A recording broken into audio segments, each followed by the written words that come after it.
Boa. Já está, só falta partilhar convosco. Janela. Estão a ver? Conseguem ver? Boa. Então, boa noite a todos. Peço desculpa pelo atraso. Estava aqui com alguns problemas técnicos, mas também está tudo bem. Continuamos o nosso curso de Filosofia Tomista, o segundo módulo, Introdução à Filosofia. Começamos com a oração. Em nome do Pai, do Filho e do Espírito Santo. Inefável Criador, que do tesouro da tua sabedoria designaste 3 hierarquias de anjos e as colocaste admiravelmente ordenadas acima do céu empíreo e distribuíste com a maior elegância as partes do universo, tu, que és chamado verdadeira fonte e princípio supereminente da luz e da sabedoria, digna-te a infundir um raio da tua claridade sobre as duplas trevas em que nasci, a do pecado e a da ignorância. Tu, que tornas as línguas dos mudos eloquentes, instrui a minha língua e infunde a graça da tua bênção nos meus lábios. Dá-me uma inteligência aguda, capacidade para reter, disciplina e facilidade para aprender, subtileza para interpretar, abundante graça para falar. Instrui o começo, dirige o processo, completa o final. Tu, que és verdadeiro Deus e homem, que vives e reinas pelos séculos dos séculos. Amém. São Tomás de Aquino, rogai por nós. Em nome do Pai, do Filho e do Espírito Santo. Então, viemos de falar nas últimas aulas sobre a definição de filosofia, né? Primeiro os preâmbulos, definição nominal, depois uma definição real ou quase real. E agora entramos no objeto e no sujeito da filosofia, que são dois conceitos que se aplicam a todas as ciências, objeto da ciência e sujeito da ciência. Há alguma confusão quanto à sua utilização, okay? Já vamos ver porquê, de tal maneira que se nós formos ler autores tomistas escolásticos diferentes, eles vão dizer coisas diferentes, okay? E aquela diferença não, ao menos é a minha interpretação, cada um está livre para fazer a sua, mas tenho-me dedicado a isso e é uma diferença, na sua maioria, verbal, okay? Por uma confusão que nós vamos ver daqui a pouco. Como preâmbulo a falar do objeto e do sujeito, vamos falar de duas coisas: da filosofia como ciência das causas últimas. Já mencionámos isto, que a filosofia é a ciência das causas últimas, ou mais elevadas, ou derradeiras, ou definitivas. E o que é que significa falar à luz da filosofia? Pronto. Então, primeiro, a filosofia pertence à espécie ciência do género hábito. Okay? Isto é o ponto de vista psicológico. Psicológico significa do funcionamento da alma humana. A alma humana tem capacidades, poderes, faculdades, e dentro do nosso intelecto nós temos diferentes hábitos, já vamos ver isso com um bocadinho mais calma, e um tipo de hábito concreto chama-se ciência. Okay? Portanto, nós já vimos o que é que significa espécie e género, há um conjunto mais amplo dos hábitos e depois há um conjunto mais restrito das ciências. Portanto, porque é ciência, okay? Também é um hábito, mas é mais propriamente uma ciência, a filosofia vai ser mais considerada propriamente como ciência do que como hábito. Ou seja, nós analisamos hábitos de uma maneira e analisamos ciências tendo isso em conta, mas de outra maneira mais específica, e a filosofia é considerada mais propriamente como ciência. Quando se trata de hábitos, a consideração deve-se ao objeto, parte do objeto, okay? É pelo objeto que os hábitos são especificados e diversificados, já vou explicar, mas as ciências são especificadas pelos sujeitos. ok? O sujeito acerca do qual se demonstra predicados. Eu estou aqui a abrir e vou explicar isto tudo. E, portanto, nós podemos considerar a ciência pelo seu objeto corretamente, isso não é errado fazer, é correto, porque a ciência é de facto um hábito, mas é mais apropriadamente considerada enquanto ciência, pelo seu sujeito, considerada através do sujeito. Mais apropriadamente. Porquê? Porque é próprio das ciências e, portanto, é mais apropriado. O sujeito de uma ciência é aquilo acerca do qual se demonstram os predicados. Portanto, se a ciência fala sobre o ente móvel, as coisas que se movem, que é o caso da filosofia natural, então o sujeito da filosofia natural é o ente móvel, é acerca daquilo que nós estamos a falar,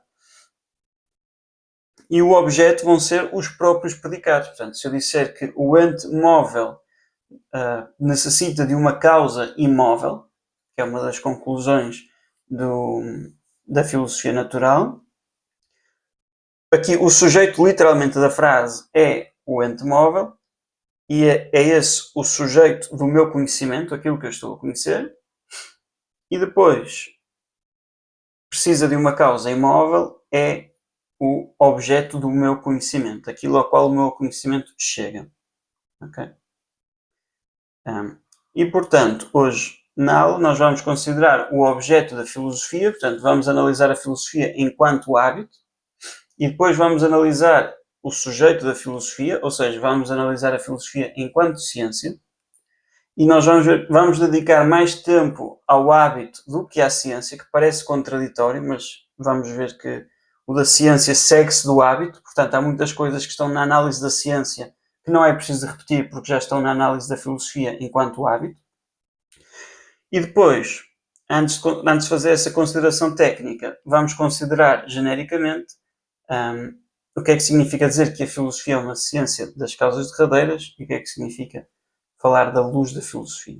Okay? Portanto, primeiro ponto, a filosofia como ciência das causas definitivas ou derradeiras, ou o que quiserem chamar.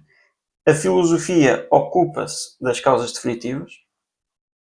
Nós vimos isto quando procuramos a definição de filosofia. É uma ciência ou uma sabedoria, um tipo de conhecimento. Ciência e sabedoria não é exatamente a mesma coisa. Só uma parte da filosofia, estritamente falando, é que é sabedoria, mas não.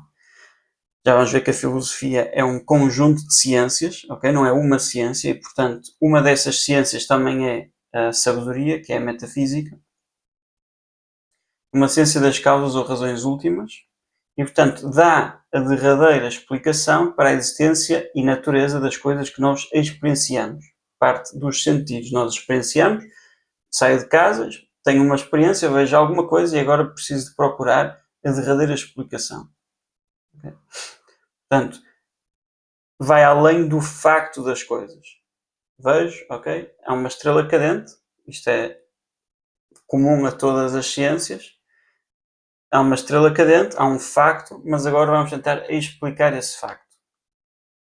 E analisamos aqueles objetos que entraram na nossa experiência, vamos analisá-los, nós já vimos isto na última aula, que é analisar, partir, não é? Vamos abri-los até encontrar as suas causas mais profundas.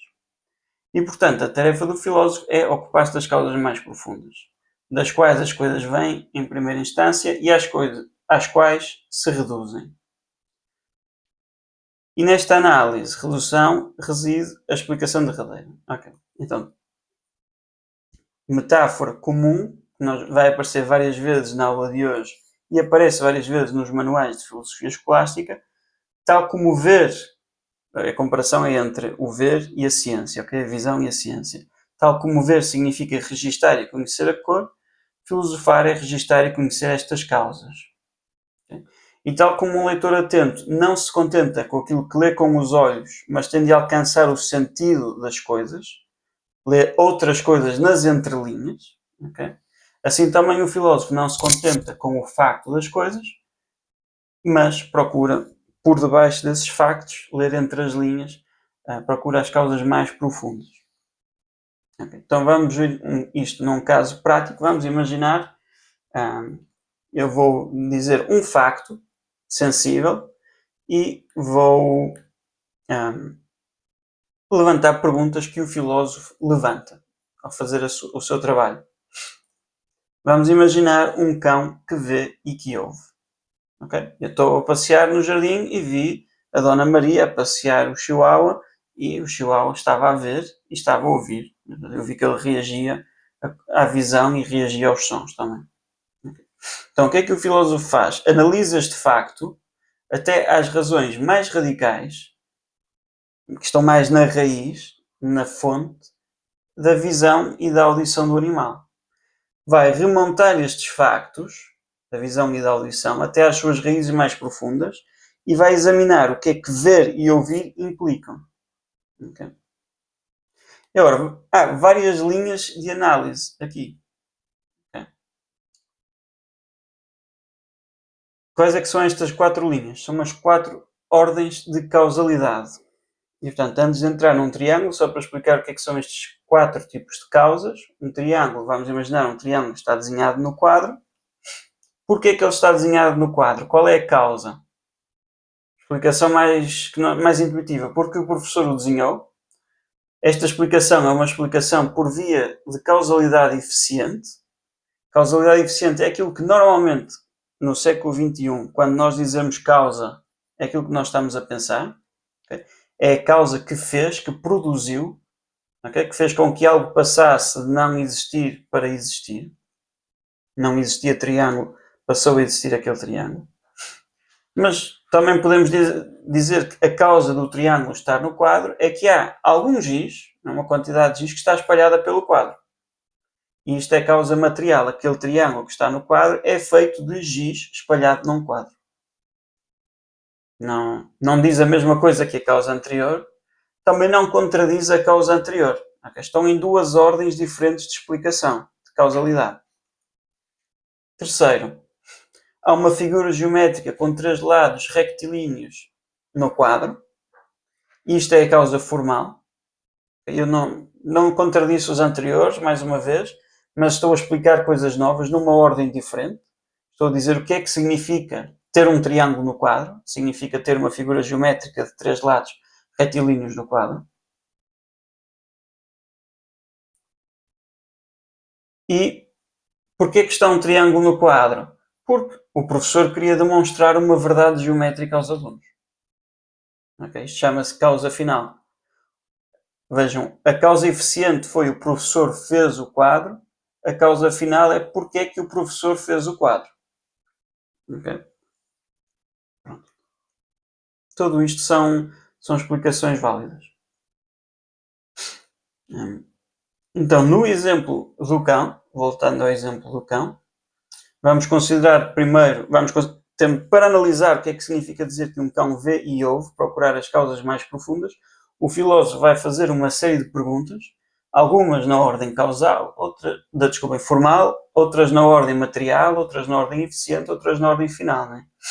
Por exemplo, na ordem formal, o filósofo apercebe-se que ver e ouvir são tipos de conhecimento. Através deles, o cão torna-se consciente, ganha conhecimento da cor, dos objetos coloridos e do som. E, portanto, isto leva o filósofo a perguntar-se, ok, isto é um tipo de conhecimento, mas o que é o conhecimento? Todos os tipos de conhecimento são como a visão e a audição?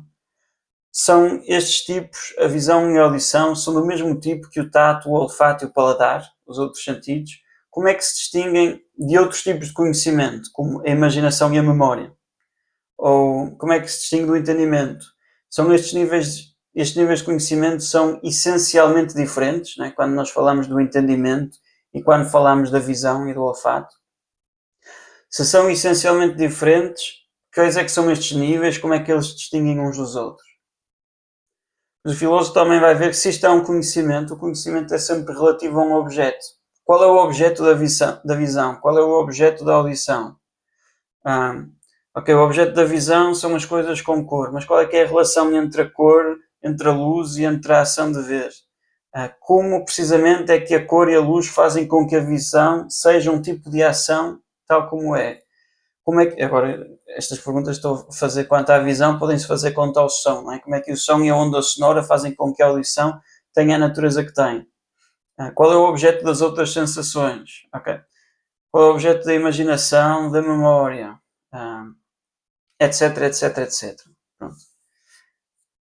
Estes são o género de perguntas que são suscitadas ao filósofo pela causalidade formal, por linha de causalidade formal, ok? Tal como nós dizemos que está um triângulo no quadro porque uma figura geométrica de 3 lados retilíneos está no quadro, ok? O que é que eu estou a dizer? Estou a explicar o que é o triângulo. O cão vê e ouve. Estas são as perguntas que me são suscitadas por o que é que significa ver e ouvir. Okay. Mas para além desta ordem de perguntas, há uma outra, da causalidade eficiente, né? Em que eu vejo que, ok, o cão vê e ouve, mas nem todas as coisas veem e ouvem. Não é? Claramente, a causa eficiente do ver e do ouvir é o cão. Mas não é o cão na medida em que o cão é um monte de átomos, porque nem todos os montes de átomos veem e ouvem. As árvores e as bananeiras em geral, as árvores em geral, as bananeiras em particular, não veem nem ouvem. Ok? Portanto, quais é que são os pré-requisitos para fazer com que algo possa ver e ouvir? O que é que coloca algumas coisas no universo, como os animais, que têm um nível mais elevado do que as plantas e do que os minerais, porque veem e ouvem, e as plantas e os minerais não veem nem ouvem. O que é que lhes colocou no universo e faz com que umas tenham um nível de ser, de existência mais elevado, faz com que umas possam operar de uma maneira mais elevada do que as outras. Okay? Dizer só que os cães estão vivos e o metal não, e os cães têm um nível de vida mais elevado do que as plantas, não responde completamente a estas perguntas, não é? Porque agora a pergunta é, porquê que isso é o caso? O que é que os pôs na existência num plano de vida mais elevado do que outro? Porquê é que eles são capazes de ver? O que é que há neles que os faz ir mais além? E a resposta filosófica há de ser a alma, mas não o género de alma que os animais têm. Mas o ponto aqui não é nós analisarmos o que é que significa dizer que o cão vê e ouve, não é? Mas é percebermos qual é que é a reação do filósofo diante de um facto empírico. Nós vemos que existem vários tipos de vida, não é? Porque vemos que as árvores não veem nem ouvem, os cães veem e ouvem, os homens, para além disso, também têm intelecto, não é? Então, o que é que estes níveis de vida podem coexistir no mesmo ser? Como é que eles se ordenam? Pronto, este género de perguntas, ok? O homem claramente é mais elevado que o cão, o filósofo percebe-se disto, porque o homem é capaz de pensar em coisas invisíveis, inaudíveis, intangíveis, é capaz de amar as coisas, é capaz de odiar as coisas. Pronto. Então será que o homem tem um princípio que vai mais além do cão? Será que o homem tem um princípio imaterial, já que se sente atraído por coisas imateriais, etc. Então, depois há uma outra análise que é a análise material, okay? O cão vê e ouve. Mas isto são tipos de conhecimento e pela análise da causa eficiente nós percebemos que é preciso uma alma para isto, mas ao mesmo tempo é feito pelo corpo. Então, qual é a parte do corpo que exerce isto? Né? Qual é o papel que o olho, que os nervos ópticos, que o centro visual do cérebro ocupam na visão do cão? Etc. Será que isto são meras funções corporais? Será que é preciso algo para além do corpo? Será que apenas porque alguns corpos, como as pedras, não têm esta organização, não podem ver? Ou será que é preciso algo para além dessa organização material? Etc, etc. E porquê é que o cão vê, não é? Causalidade final. Será que é só um acidente sem propósito? Será que é o resultado de uma força cega de evolução? Será que é um impulso de desenvolvimento sem nenhum objetivo concreto? Ou será que é um resultado desejado? E se é desejado pelo que ou por quem? Ok? Em todas estas perguntas, o que o filósofo está a fazer é, a partir de um facto material, visível, sensível, ir em busca das causas inteligíveis. E, portanto, ao ver estas 1000 e outras perguntas, que são sugeridas ao filósofo pelo simples facto de um cão ver, ok, e ouvir, nós vemos que tem todas estas 1000 implicações, ok, que o filósofo deve procurar responder. É isto que significa ser um filósofo. Okay? Ser um filósofo significa saber fazer estas perguntas todas, é certo? E isto os contemporâneos ainda retêm, né? Que a filosofia é a arte de saber fazer perguntas, mas também saber responder a estas perguntas. Okay? Nós já vimos, não preciso estar sempre a repetir, que a filosofia é a sabedoria que nós podemos atingir nesta vida. Portanto, nós não vamos saber tudo. E São Tomás de Aquino diz na introdução, no proémio ao comentário ao Credo, que um filósofo pode passar anos a estudar a natureza de uma mosca sem a perceber completamente, né? Pronto, e que as velhinhas depois de Cristo têm mais ciência do que os filósofos antes de Cristo. Portanto, mas isso não impede que nós tentemos responder estas perguntas todas com a maior capacidade do nosso intelecto. Okay? Significa conhecer as causas últimas de um facto da experiência, as causas últimas que explicam o facto já lá estava, mas o filósofo, ao filosofar, através das causas, torna-o inteligível. Okay?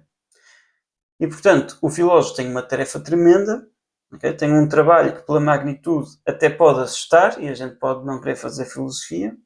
Tem a responsabilidade tremenda porque, tal como respondendo corretamente às questões, a estas e a outras, dá rica sabedoria aos seus companheiros, né? E é por isto que o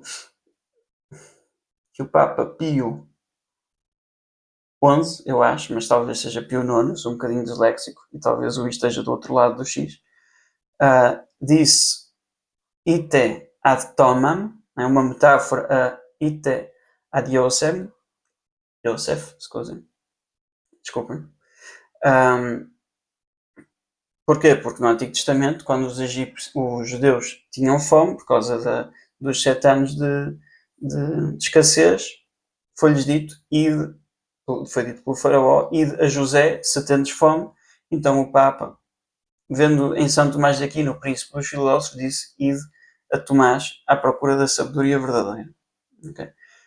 Portanto, esta é a missão do filósofo e, portanto, assusta, porque, do mesmo modo, se as respostas forem falsas, semeia entre os homens o contrário da sabedoria e pode levar muitos homens à perdição, porque, perdendo-se da verdade, também se perdem do dever daquilo que devem fazer.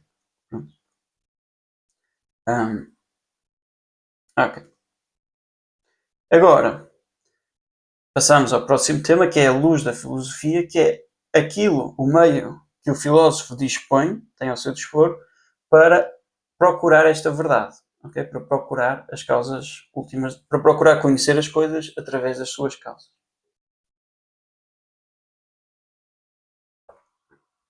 Então, chama-se isto, nós dizemos que é uma luz inteligível, né? Porque quando um cão vê uma lebre ou um gato, ou um periquito, ou o que for, o cão vê-os através de uma luz corporal. Ok? Tal como eu estou a ver agora através de uma luz corporal. Pode ser uma lâmpada, pode ser o sol, pode ser outra coisa qualquer.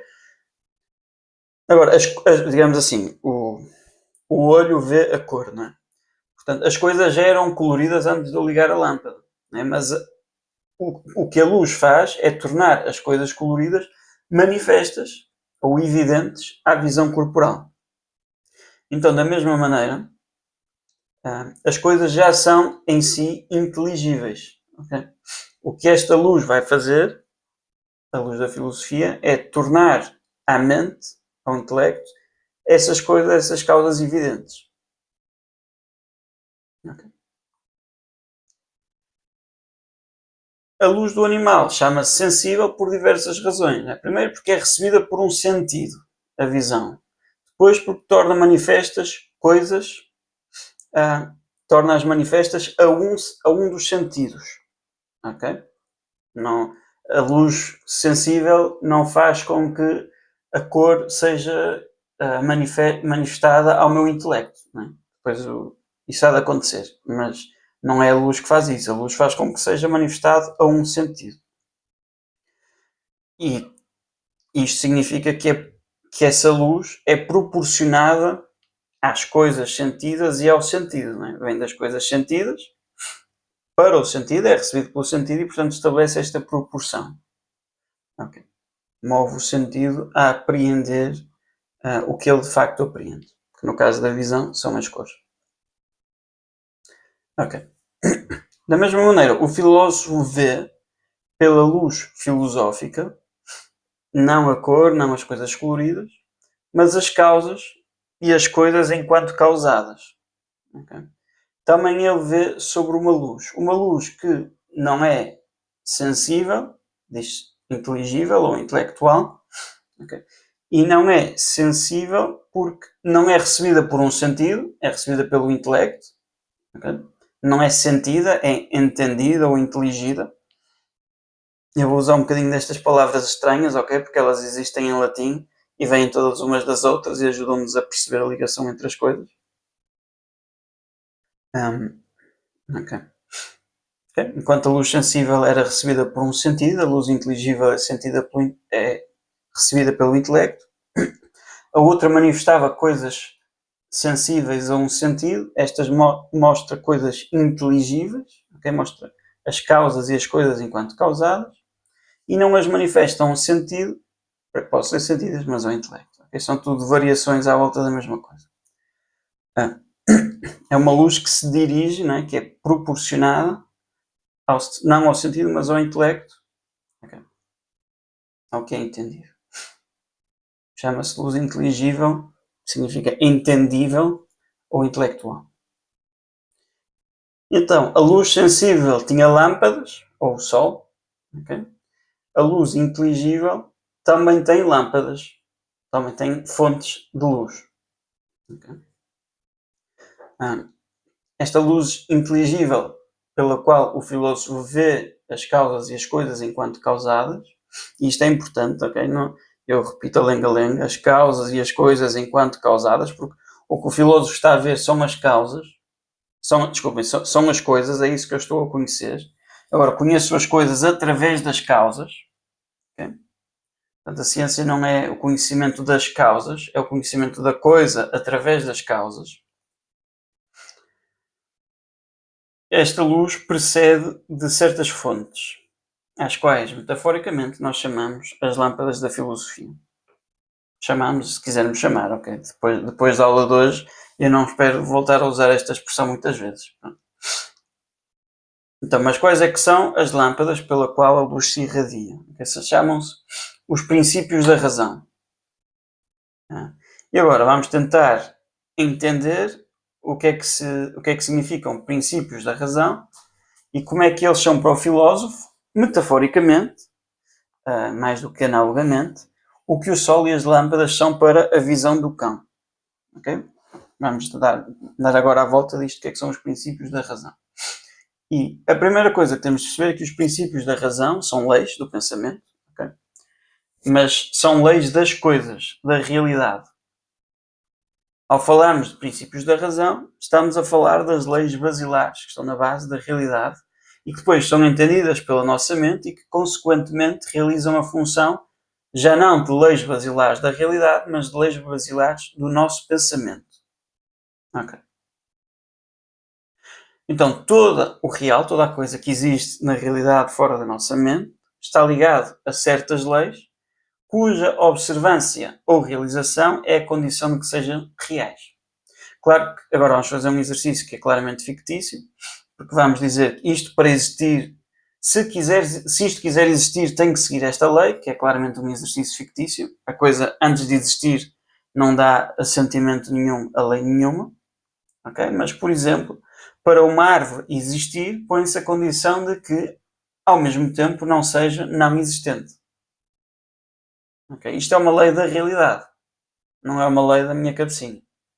A realidade é de tal maneira que, para a árvore poder existir, ela não pode, ao mesmo tempo, não existir.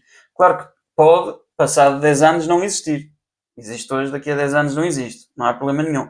Mas não pode, ao mesmo tempo, existir e não existir.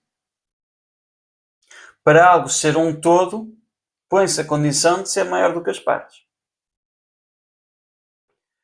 Para duas coisas se somarem a outras duas, põe-se a condição de que todas juntas sejam 4 coisas, e não 6 coisas, ou 9 coisas, ou 3 coisas. Para que uma figura seja um quadrado, põe-se a condição de não ser um círculo. Para que exista algo que podia não existir, põe-se a condição de que tenha uma causa eficiente para a sua existência. Okay? Se a coisa podia existir ou não existir, não tem em si a razão da sua existência, mas existe e, portanto, a razão tem que estar noutra coisa qualquer. Tem que ter uma causa eficiente.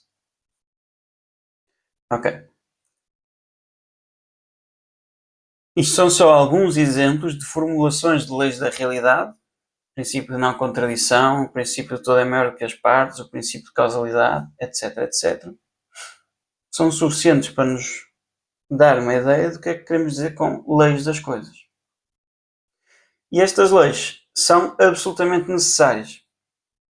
Algumas leis científicas, de física contemporânea, o que for, são generalizações. Né? Nós observamos uma série de eventos e generalizamos. Fazemos induções. Não é o caso. Estas leis são absolutamente necessárias. Não é algo que é normalmente verdade, mas em certos casos poderia não ser, etc. Okay. Não é do género a água ferve a 100 graus, mas às vezes noutras condições de pressão não ferve. A árvore, para existir, não pode não existir, mas às vezes, se for terça-feira, não se sabe. Okay? Não é assim que funciona. Estas leis das coisas são leis de toda a realidade e, portanto, não estão condicionadas pela própria realidade. Okay. Isto significa que são leis que nem mesmo Deus miraculosamente poderia suspender. Há imensas leis que nós chamamos universais, mas que não são, neste sentido, absolutamente universais. São generalizações, como o princípio da gravidade, etc, etc, que Deus pode miraculosamente suspender. Mas Deus não pode fazer com que miraculosamente um quadrado seja um triângulo. Ou que 2 mais 2 seja 6. Okay? Se tiverem dúvidas quanto a isso, quanto à ortodoxia dessa afirmação, podemos falar no final. Então, porque o pensamento segue a coisa, okay? Isto é um adágio medieval, não é? Que o intelecto segue a coisa. As leis que governam as coisas são as leis que governam os pensamentos. O pensamento é sobre a coisa. E, portanto, tal como uma coisa não pode ao mesmo tempo ser e não ser, existir e não existir, eu também não posso pensar ao mesmo tempo que ela é e que ela não é. Nem posso pensar que ela é e não é, que são coisas diferentes. Pensar que ela é e pensar que ela não é, e pensar que ela é e não é. Mas eu não posso fazer nenhuma das duas. Tal como uma coisa não pode ser um círculo e um quadrado, eu também não posso pensar que ela é um círculo e um quadrado. Tal como 2 mais 2 tem de ser 4, eu também não posso pensar que 2 mais 2 faz 6. Ou melhor, eu posso estar em erro. Isso não é impossível, não é? Mas quando estou em erro, nunca posso... eu não posso saber o significado de 2, o significado de mais, o significado de igual e o significado de 6 e achar que 2 mais 2 é igual a 6. Ok? Claro que posso não estar a considerar o significado de uma coisa e a minha boca dizer coisas estúpidas. Mas o meu intelecto não é capaz de achar que 2 mais 2 é igual a 6. Tal como uma coisa contingente para existir tem de ter uma causa, eu também tenho que pensar que uma coisa contingente, se existe, tem uma causa. Okay. Quando conhecemos uma coisa, esta coisa vem para a nossa mente torna-se essa coisa, que é um fenómeno um bocado estranho, que nós vamos explorar quando falamos de psicologia, nas aulas, no módulo sobre psicologia. Mas o intelecto, diz Aristóteles, de certa maneira torna-se a coisa, porque é evidente que quando eu estou a pensar na cor vermelha, o meu intelecto não fica vermelho, né? Não fica com nada vermelho dentro de mim, nem fora de mim, nem outra coisa qualquer. Mas o meu intelecto molda-se a esse vermelho. Portanto, aliás, a palavra conhecer, na sua origem, significa nascer com, não é? Portanto, significa que o meu intelecto é de nova maneira com esta coisa que está a conhecer. Portanto, significa ser essa coisa. Não fisicamente, como é óbvio, mas de um modo mais elevado que o físico, nós chamamos superfísico, metafísico ou cognoscitivo. E, portanto, quando o João, isto Santo Tomás fala disto, é muito bonito, tanto no conhecimento como no amor. A pessoa torna-se a coisa conhecida ou a coisa amada, em certo sentido. O João conhece a Maria, okay? Portanto, o João já existia, não é? Já era o João, mas adquiriu uma nova maneira de ser. Agora é ser conhecente. Okay? É um acidente do João, ele não tem que estar a conhecer a Maria. E a Maria torna-se para o João ser conhecido. E ser conhecente e ser conhecido significa que eu entrei nesta relação e, através do conhecimento, nós unimos-nos à coisa. De tal maneira, porque é que eu estou a falar disto? Não é para ser poético, é para realçar que as leis das coisas têm que ser leis do pensamento. Okay? E eu espero que. Eu disse isso na última, acho que foi na última e não há duas atrás. O que acontece no módulo de introdução à filosofia é que nós temos que fazer de conta que já sabemos a filosofia toda para agora perceber o que é a filosofia, para analisar a própria filosofia, não é? Então, às vezes não é tão evidente. Okay. As leis que governam as coisas, a partir do momento em que eu começo a unir-me às coisas pelo ato de conhecimento, também se tornam leis do meu pensamento. Logo, tal como essas coisas eram absolutamente necessárias e absolutamente universais enquanto eram leis das coisas, continuam a ser absolutamente universais e absolutamente necessárias como leis do conhecimento. E agora estamos capazes de compreender o que é que significa princípios da razão. Significam as leis das coisas, absolutamente necessárias, absolutamente universais, na medida em que agora são leis que governam o pensamento ou o raciocínio. Ok. Portanto, são leis das coisas, são princípios da razão, porque são leis da razão, ok? Mas são leis da razão que vêm das coisas. Okay. E estes princípios da razão permitem ao filósofo realizar o ato filosófico, por isso é que dissemos que eram as lâmpadas, né, que davam a luz. Tal como pela experiência sensível nos tornamos conscientes de coisas e eventos à nossa volta no mundo sensível, e a partir disso fazemos juízos sobre os factos à nossa volta, ocorre movimento. Algumas coisas, tal como os animais, movem-se a si mesmas. As coisas começam a ser e deixam de ser. As coisas são divisíveis. Algumas coisas, tal como o calor e a cor, só existem noutras coisas, não existem em si mesmas, etc. Estes juízos depois são derivados da nossa experiência e a derradeira evidência de que são verdadeiros são evidentes aos sentidos. Okay? Eu não preciso de argumentos para dizer que as coisas se movem, para além de dizer, está-se a mover. É porque isso é evidente aos sentidos. E como diz o Aristóteles no segundo livro da física, talvez seja o terceiro, é preciso ser estúpido para tentar explicar coisas mais evidentes através de princípios menos evidentes. Eu uso as coisas mais evidentes para explicar as menos evidentes. Portanto, se alguém não quer aceitar as mais evidentes, não há maneira de falar com essa pessoa. Okay? Se alguém quiser dizer, não, é que as coisas se calhar não estão todas a mover e isto é tudo uma ilusão e nós não vemos nada. Se tu não queres aceitar aquilo que é mais evidente, outro exemplo é o mito de que nós não temos liberdade porque as coisas são todas causadas pelas partículas. Né? Se a pessoa não quer aceitar a evidência absoluta de que é livre e senhor das suas próprias ações, não há maneira de eu, através das coisas que são menos evidentes, o convencer dessa coisa mais evidente. Okay. Conhecer estas coisas não é um ato filosófico, é um ato da experiência. Mas agora, nós iluminamos estes factos, por exemplo, ocorre movimento com a luz dos princípios da razão, e sob esta luz podemos ver algo para além dos factos. Podemos ver as causas destes factos, até às suas causas últimas, e esta visão é que é o ato filosófico. Por exemplo, facto sensível. Há movimento. Aplicação da luz dos princípios da razão, que se chama, princípio, neste caso, seria o princípio do movimento distinto. Tudo o que está em movimento é movido por outro.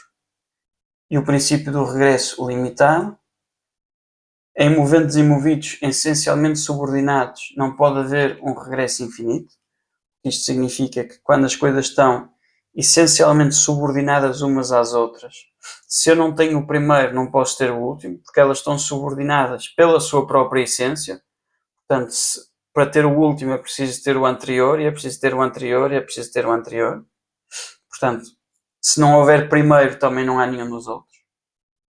Porque é isso que significa ser infinito, significa que não tenha a parte final, primeiro.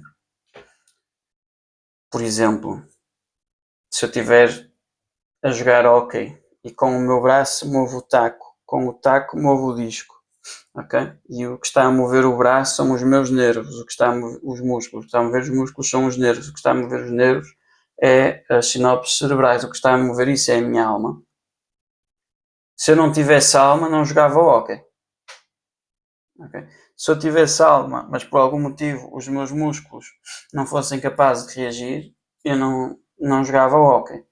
Se os meus músculos fossem capazes de reagir, mas eu não tivesse taco, não jogava hóquei. Okay? Portanto, cada um dos elementos de si só, o taco não mexe a bola, o disco.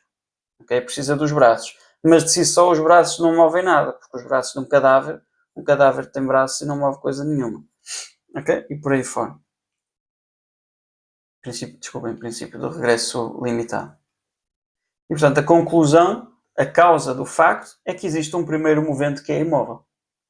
Existe movimento ali, esse movimento precisa de outra causa, mas não pode ir até ao infinito, portanto alguns nesta cadeia tem de haver um primeiro, que é movente, move os outros, mas não é movido por mais nenhum.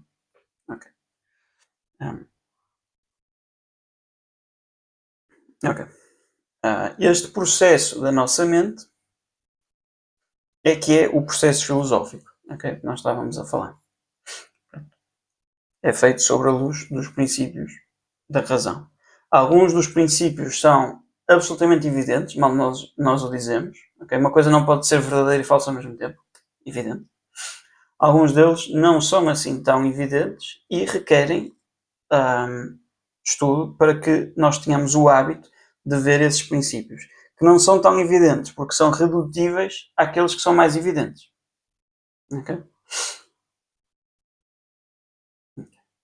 Portanto, repetindo a metáfora, tal como nós usamos a luz sensível para ver as cores. Não está a aparecer o... está sim. Tal como nós usamos a luz sensível para ver as cores, também usamos a luz da filosofia, os princípios da razão, para ver as causas das coisas. Okay? Para conhecer as coisas através das suas causas. Okay? Por fim, os princípios da razão não são só postulados. Não são coisas que eu digo, para pensar eu tenho de aceitar isto, então eu vou aceitar isto. Okay? Que é algo que um nominalista, que é uma corrente filosófica da Idade Média, diria. Okay? Menos ainda são assunções arbitrárias que o filósofo escolheu ou inventou. Eu escolho acreditar que a causa, o efeito precisa de uma causa, mas o João escolhe acreditar que não precisa. O que o efeito precisa é de uma banana madura. Enquanto nós tivermos bananas maduras, as coisas acontecem. Okay? E agora a Carmo vai dizer que enquanto o sol estiver a brilhar, as coisas no frigorífico funcionam. Não é que há preciso causas. Okay? Não são princípios inventados pelo filósofo ou postulados porque ele quer muito pensar e sem os aceitar não pode pensar, são impostos ao filósofo. E não são impostos por uma autoridade, não é Magister Dixit, né? O mestre disse, portanto é assim, okay? Ou o mister, não sei. Não é a Igreja disse, São Tomás disse, mas são impostos pelas próprias coisas, mal eu as entendo, mal elas se apresentam ao meu intelecto.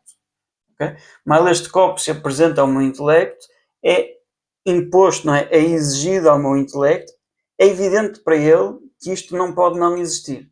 Dado que existe, não pode não existir. Okay. Por outras palavras, elas são vistas. Okay? E claro que isto é uma metáfora, não é? Mas tal como eu vejo o copo, portanto não vale a pena dizerem que não está aqui o copo, eu vejo, eu toco, até bate nos meus dentes e dói. Não vale a pena dizerem. Não me vale a pena dizerem que uma coisa pode existir e não existir ao mesmo tempo. Eu vejo com a luz do meu intelecto. Okay. Em virtude da luz que elas derramam sobre os factos, as leis das coisas, os princípios, também as causas são vistas. Okay? Portanto, a partir do momento em que nós obtemos o hábito filosófico, é evidente não significa que se vê, quando eu vejo a minha esposa a abrir o frigorífico, eu percebo que Deus existe.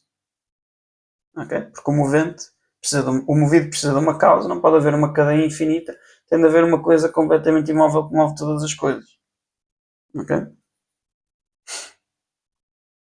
Portanto, para o filósofo, sob a luz inteligível dos princípios da razão, as causas últimas são evidentes. E acabamos de falar de objetos depois de 50 minutos. De objetos. Vamos começar a falar de objetos agora. Então, era uma vez o Joãozinho, ok? O Joãozinho tem intelecto e vontade, são duas. Ele tem uma alma, pronto, bom dia. A alma tem potências, faculdades, o intelecto e a vontade, não nos vamos preocupar muito com a vontade. O intelecto, há dois tipos de intelecto, o teórico ou o especulativo, é a mesma coisa, e o prático. E depois há virtudes, ok? Virtude em latim, virtus ou virtus, significa poder. Okay? Portanto, nós às vezes podemos traduzir virtudes por poderes ou capacidades ou faculdades ou o que nós quisermos. Normalmente reservamos a palavra faculdade a coisas como o intelecto e a vontade. As virtudes aperfeiçoam o poder, a faculdade. No intelecto prático, o intelecto está relacionado com a verdade, ok? A vontade estava relacionada com o bem, a bondade, não vamos entrar aqui. Há duas maneiras de eu me relacionar com a verdade. Conhecendo a verdade, ok? A verdade está lá fora, vem para a minha cabecinha, ou produzindo a verdade, que é uma expressão um bocado estranha e que até parece bastante liberal, mas que não tem nada. Significa que aquilo que eu tenho, aquilo que o Miguel Ângelo tinha na cabeça, ele é capaz de produzir, é a virtude da arte, okay? Ou aquilo que a Madre Teresa de Calcutá tinha na sua alma, ela é capaz de pôr em ações, virtude da prudência. E depois o intelecto prático, teórico, desculpem, tem três virtudes, ou a ciência na verdade é um conjunto de virtudes. O intelecto é um bocado confuso, não é? Porque é a mesma palavra, aqui e aqui. Às vezes diz a inteligência, que é a capacidade de eu perceber os primeiros princípios. Okay? Eu tenho a virtude, o poder de perceber que uma coisa ou é verdadeira ou é falsa. Depois, a ciência, que é isto que nós estamos a falar, e a sabedoria, que já falámos na última aula. Na ciência eu conheço as coisas pelas causas, na sabedoria conheço as coisas pela causa mais elevada, pela causa primeira. Okay? A capacidade de ver Deus em todas as coisas e todas as coisas em Deus. Depois, existem vários géneros de ciências.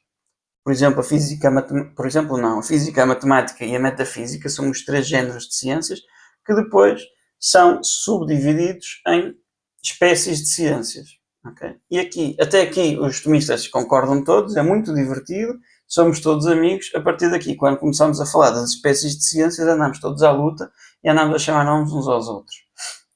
Nós vamos ver o padre Woodbury, tal como o Jacques Maritain, distinguem no género da física duas ciências, a física ontológica e a física perinoética. Havemos de falar sobre o que é que isso é. É mais ou menos, os tomistas concordam mais ou menos que dentro da matemática, a aritmética e a geometria são espécies diferentes. Nós devemos ver como é que se especificam as ciências, ok? Mas basicamente a matemática preocupa-se com o ser imaginário, portanto, afastado da matéria. Eu não preciso de imaginar que tem matéria, não é? Portanto, por exemplo, uma curva, para existir na realidade, precisa de alguma matéria, mas para eu pensar nela matematicamente não precisa de matéria nenhuma, okay? Por isso é que faz com que seja um nível mais elevado do que a física, mais elevado de abstração.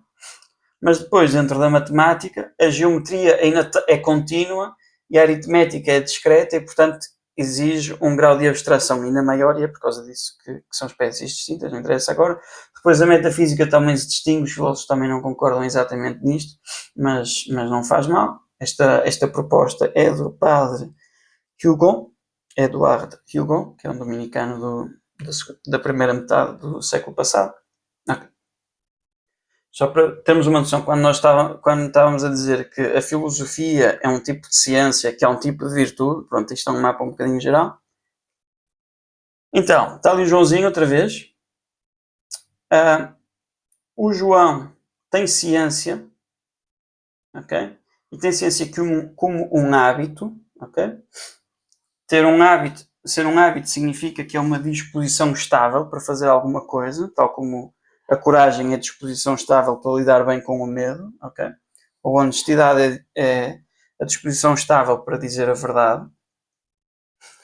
Quando é para agir, não é? Quando essa ação é boa, chama-se uma virtude, e quando a ação é conhecer alguma coisa através das causas, chama-se ciência, ok? Por isso é que dizemos que a ciência é um hábito.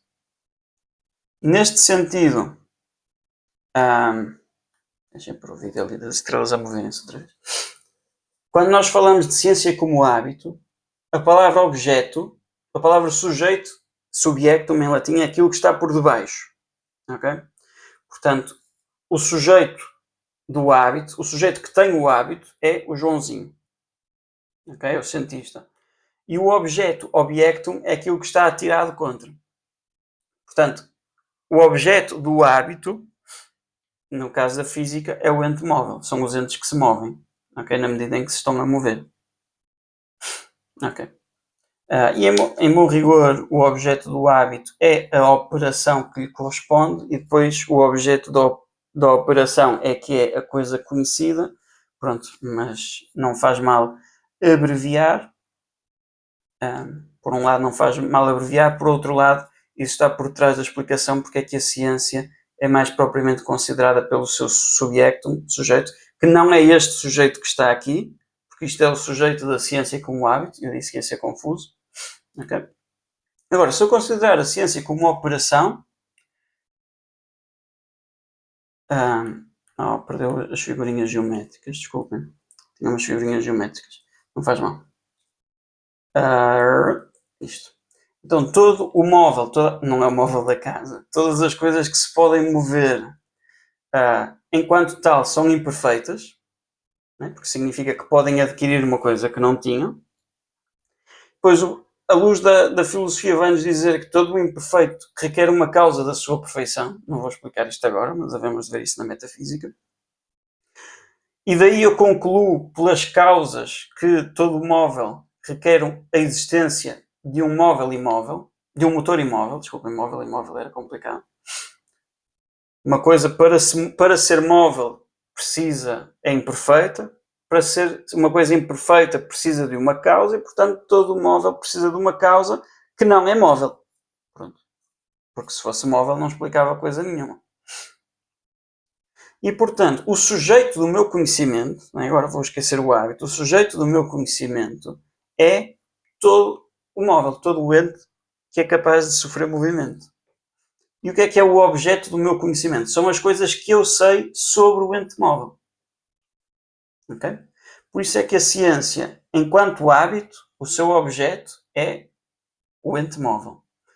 E o seu sujeito é o cientista. Mas enquanto operação, mais propriamente enquanto ciência, enquanto conhecimento, o seu sujeito é aquilo do qual nós temos conhecimento, é o sujeito das frases, é o sujeito acerca do qual nós demonstramos coisas, e o seu objeto são as coisas que nós demonstramos. São os predicados que nós demonstramos. Ok. Então, vamos considerar sobre como hábito. Primeiro, O objeto de um hábito é aquilo que é posto. Vocês estejam sempre à vontade para interromper e colocar dúvidas. Eu já, desculpem, hoje não disse, mas o objeto de um hábito é aquilo que é posto diante do hábito e é atingido por ele, né? Eu tenho o hábito da visão, eu atiro a minha visão para a frente e para no frigorífico, neste caso, que é o primeiro objeto colorido. Okay? É o objeto. É daí que vem a palavra objeção. É alguém disse alguma coisa e eu atiro uma objeção. Pronto. Agora, qual é que é o objeto da visão? Nós podemos falar da matéria do objeto, que é a superfície opaca, ou da forma do objeto. Essa forma depois tem desculpem, é que São Tomás viveu no século XIII, nós estamos no século XXI, são muitos séculos de pessoas a pensar em cima umas das outras, então isto vai se distinguindo, ok? Portanto, o Frei João de São Tomás já tem mais umas 2 distinções aqui e uma aqui, acho eu. Portanto, a gente vive contente e vai tentando manter o passo. Ok? Eu vejo coisas, mas as coisas que eu vejo, eu percebo. Há ali uma superfície opaca no meu frigorífico. Se não houvesse superfície opaca, a cor passava. E é isso que eu estou a ver, ok? É a matéria do objeto que eu estou a ver, daquilo que foi atirado contra a minha visão, a minha capacidade de ver. E por outro lado, existe a forma do objeto. A forma do objeto, o que faz com que eu consiga ver, né? Eu vejo aquilo não porque é um frigorífico, mas porque tem cor, ok? E agora, a cor é aquilo que a luz manifesta. Portanto, eu chamo à luz a forma manifestante e à cor a forma manifestada. E depois eu também vejo a forma geométrica do frigorífico, eu vejo que só tem um frigorífico, vejo se é grande, se é pequeno, etc, etc. Portanto, há outras coisas que eu vejo pela minha visão de forma mediada, através da cor. Okay? Mas a cor é aquilo que eu vejo imediatamente. Pronto. Então aqui na tabela da direita, outros nomes. Os da esquerda são os que o padre Woodbury prefere. Portanto, a forma do objeto, há uma forma que manifesta, manifestante, que é a luz que manifesta, a cor, no caso da cor. Depois há uma coisa que é manifestada ou é sujeitada à luz, que é a cor. E depois há as mediações, as coisas que eu sei através da cor. Okay? E depois à direita pus os outros nomes, sendo que em latim quando pus o latim é porque são os termos mais usados. São tão usados que o filósofo muitas vezes pode estar a escrever em francês ou em inglês e vai pôr o termo em latim mesmo. Okay? Nós chamamos a isto, a forma do objeto também se chama o objeto formal ou a razão formal do objeto. Eu julgo que esta é a expressão que São Tomás prefere. Esta forma manifestante normalmente chama-se a razão formal pela qual, sub qua, ou objectum formal é quo, okay? É só a tradução em latim. Esta distinção normalmente entre ratio formalis sub qua e ratio formalis quae é atribuída ao cardeal Caetano, embora eu não tenho dúvida absolutamente nenhuma que a ideia está em São Tomás, só não estão os termos.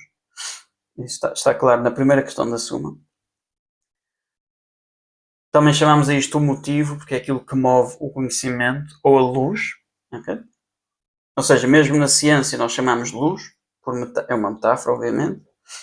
Depois a razão formal que, portanto, o que eu vejo no frigorífico é a cor. Mas aquilo pelo qual eu vejo é a luz. Okay? Era bom nós percebermos no exemplo da visão, porque isso vai nos ajudar a perceber depois quando falarmos da filosofia. Pronto. Depois, a forma manifestante, desculpem, é que é o objeto que especifica, okay? Ou seja, que faz com que esta ciência seja diferente daquela, é aquilo que é o que causa o nosso conhecimento. Não vamos entrar hoje no porquê. Pronto, e depois o objeto mediado ao objeto material. Okay. Exemplo, aplicando isto a uma ciência, geometria. Okay. Qual é que é o objeto da geometria? Okay. A matéria do objeto, o objeto material, é o quantum, é a quantidade abstraída da matéria. Depois, a forma manifestante, que manifesta, ou sujeitante, que sujeita a outra, são os axiomas da geometria. Portanto, são os princípios. Temos todos os princípios da razão, há os princípios mais elevados, que são aqueles da metafísica, e que têm subprincípios, e, portanto, os da geometria são a luz da geometria. E depois há a forma sujeita ou sujeitada, que é a figura geométrica. Ou seja, o que o geómetra vê é a quantidade abstraída da matéria, o quantum. Mas ele não vê isso. O que ele vê são... Isso é a matéria do que ele vê, mas na medida em que ele está a conhecer, ele está a ver formas geométricas que são iluminadas, ou seja, o conhecimento que ele tem, a mente dele é iluminada através dos princípios da geometria. E, portanto, através dos princípios da geometria, ao ver um triângulo, o geómetra é capaz de saber uma série de outras coisas sobre o triângulo. E por isso é que se chama também a forma sujeita, sujeitada, manifestada, forma mediadora. Okay? Que é manifestada, esta forma, o triângulo, por exemplo, a essência do triângulo é manifestada como sendo a causa das propriedades do triângulo, de tal modo que as propriedades são manifestadas e conhecidas pela causa. Porque se eu tiver a ciência da geometria, que eu não tenho esse hábito, ao olhar para um triângulo eu sou capaz de perceber que a soma interna dos ângulos é 180 graus, okay? Portanto, e sou capaz de perceber a relação entre isso e a essência do triângulo, através da luz que é as leis, os princípios da geometria.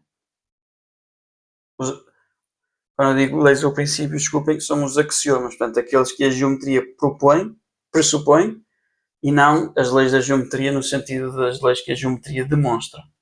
Ok? E, portanto, definindo estas coisas, as mais centrais, o objeto é aquilo que é atingido pela ciência, eu atiro o meu conhecimento e a minha ciência vai contra aquilo. A forma manifestante ou a razão formal sob a qual, através da qual, é a forma ou princípio que manifesta o objeto. E a forma sujeita, sujeitada, manifestada, etc., é o que é sujeito, sujeitado à forma manifestante, de tal modo que as causas se tornam manifestas. Chamamos a isto a razão formal quae. É aquilo que eu conheço, na medida em que é conhecimento. E depois, o objeto especificativo, aquilo que especifica este tipo de ciência, é a forma sujeitada enquanto sujeitada, portanto é esta aqui, na medida em que está a ser iluminada por aquela, é o que significa a forma sujeita enquanto sujeita. Okay? E depois o objeto material é a matéria na qual estas coisas todas estão a agir. Pronto, atenção. Como nas próximas aulas, não sei o que é que está ali a dizer, mas a filosofia, como vamos ver nas próximas aulas, é isso. A filosofia não é uma só ciência, é um conjunto de ciências. E, portanto, não tem um só objeto formal, mas tem tantos objetos formais quanto ciências. E, portanto, quando falamos do objeto formal da filosofia, que é o que vamos fazer agora, estamos a falar, na verdade, de um grupo de objetos formais e, portanto, é preciso depois distinguir isso. Hoje vamos fazer isso só por alto. Okay? Portanto, o mesmo esquema de há bocado aplicado à filosofia. Qual é que é o objeto da filosofia? A matéria do objeto, o objeto material, aquilo que eu estou a tentar conhecer, são todas as coisas. Mas o filósofo não conhece tudo sobre todas as coisas. Aquilo que o filósofo conhece é só a razão formal da filosofia, que é as causas supremas. Okay? Portanto, o filósofo não tem de saber como é que funciona o motor do carro, mas tem de saber que se o carro está a andar é porque tem uma causa eficiente.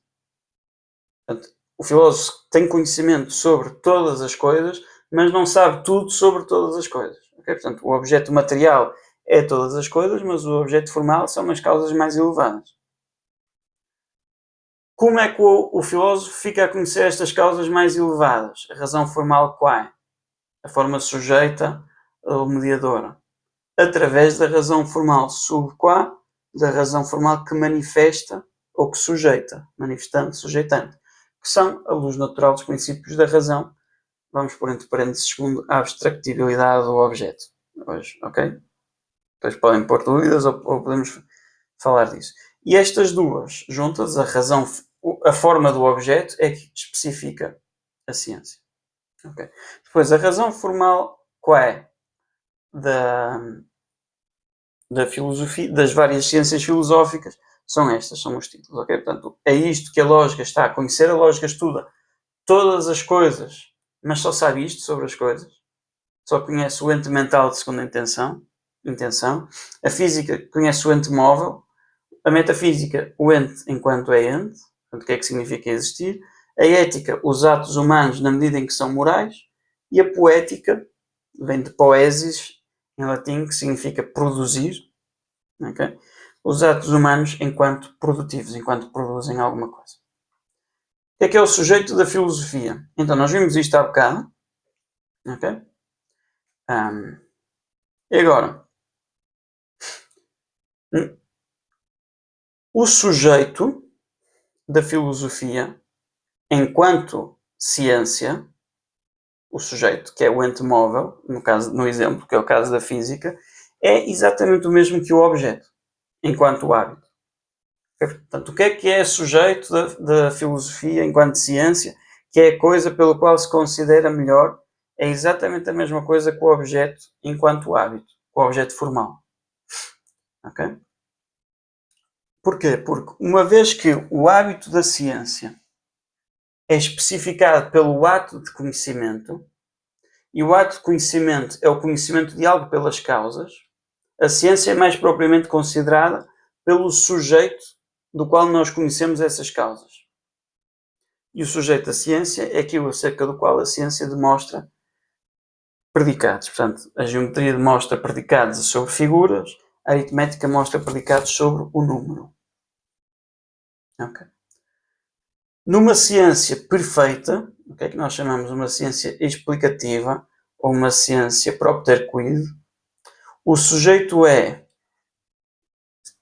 não apenas aquilo acerca do qual a ciência demonstra predicados, nós chamamos isso o sujeito material, mas também aquilo através do qual a ciência demonstra esses predicados, ou o meio de demonstração, que é a natureza ou a essência do sujeito. E, portanto, isto chama-se sujeito formal. Ok? Ok, sim. Ou seja, por exemplo, o exemplo da geometria que nós falamos há bocado, do triângulo, qual é que é o sujeito acerca do qual o geómetra demonstra proposições? O triângulo. O que é que ele, através de quê, o que é que ele usa para mostrar essas definições, para além dos princípios da razão? A essência do triângulo. Ok? Portanto, nós chamamos a isso o sujeito formal. Ok? Então, por consequência, ao falar genericamente, deve-se dizer que o sujeito da filosofia é toda a realidade recebida pela experiência humana ou que possa ser inferida da mesma, e que o objeto da filosofia corresponde aos predicados demonstrados acerca desse sujeito. Okay. Por exemplo, a filosofia natural prova, quanto ao ente móvel, que é o sujeito, o predicado composto de matéria e forma. Portanto, isto faz parte do objeto da filosofia considerada enquanto ciência, que quer dizer uma coisa diferente do objeto da filosofia considerada enquanto hábito, que quer dizer a mesma coisa que o sujeito da filosofia considerada enquanto ciência. Pronto. Eu não tenho culpa. A metafísica prova, é outro exemplo, quanto a toda a realidade que não seja a causa primeira, chama-se isto ente comum, ens commune, é o sujeito, o predicado tem uma causa suprema, que é em simultâneo o primeiro movente, a primeira causa, um ente necessário, a suprema perfeição, o ordenador supremo e que, portanto, merece o nome de Deus. É o objeto da metafísica. Okay? Portanto, fica aqui um esquema só para ilustrar melhor isto. E é o último slide, eu peço desculpa. Então, enquanto hábito, o sujeito da metafísica é o metafísico. Enquanto o hábito é a pessoa que tem este hábito, tem esta capacidade, esta virtude. E o objeto é aquilo contra o qual o metafísico atira a sua ciência, é o ente enquanto ente. Este objeto, quando consideramos a metafísica agora enquanto ciência, é o sujeito dessa ciência, é aquilo acerca do qual o metafísico está a falar. E o objeto, aquilo que nós vamos demonstrar, é a causa do ente enquanto ente, que é Deus, a causa última. Também, todas as causas intermédias também vão ser objeto da metafísica. Okay? A teologia, que é outra coisa qualquer, está aqui só para nos ajudar a perceber. O sujeito é o teólogo, okay? Tal como o sujeito da metafísica era o metafísico, é o cientista. E o objeto é Deus, e todas as coisas em relação a Deus. É contra Deus que o teólogo atira a sua capacidade de conhecimento.